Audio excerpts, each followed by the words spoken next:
విషయం ఏంటంటే హైకోర్టులో అంత గత ప్రభుత్వం సమయంలోనే అవార్డులు రద్దు చేస్తూ అట్లాగే మన ఈ డిక్లరేషన్లు అన్నీ రద్దు చేస్తూ భూసేకరణకి వ్యతిరేకంగా రైతుల పక్షాన్ని కోర్టు తీర్పులు ఉన్నాయి.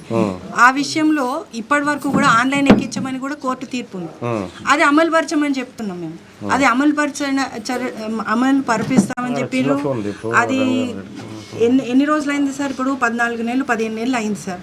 రాగానే అన్ని చేస్తామని చెప్పారు, కానీ ఇప్పటి వరకు చేసలేరు. విషయం ఏంటంటే ఏదైతే కోర్టు చెప్పిందో బలవంతపు చర్యలు చేయవద్దు అంటే రైతులను ఇబ్బంది పెట్టొద్దు, భూమి నుంచి వేరు చేయొద్దు, వాళ్ళకి వ్యవసాయానికి ఎటువంటి ఆటంకం చేయొద్దు అని చెప్పి కోర్టు ఆర్డర్ ఇచ్చింది.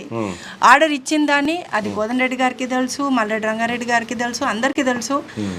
రేవంత్ రెడ్డి గారు కూడా మాట ఇచ్చారు, మన అనసూయమ్మతో మీరు మాట్లాడుదురు. కానీ ఇప్పుడు అదే కోర్టు తీర్పులను మీరు అమలు చేపిస్తామని ఆ రోజు అన్నారు. ఈ రోజు ఇప్పటికి 15 నెలలు అయింది, ఇంకా రైతులను తెప్పిస్తున్నారు సార్.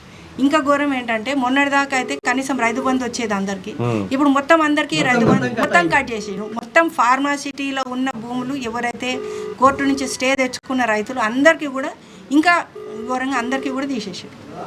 మీ ఎమ్మెల్యే గారికి ఫోన్ చేస్తా ఉన్నా, మరి ఆయన రింగ్ అవుతుంది కానీ ఆయన బిజీ ఉన్నాడో ఏమో. ఆయన దగ్గర కూడా దాదాపు 10-15 సార్లు వెళ్ళారు సార్.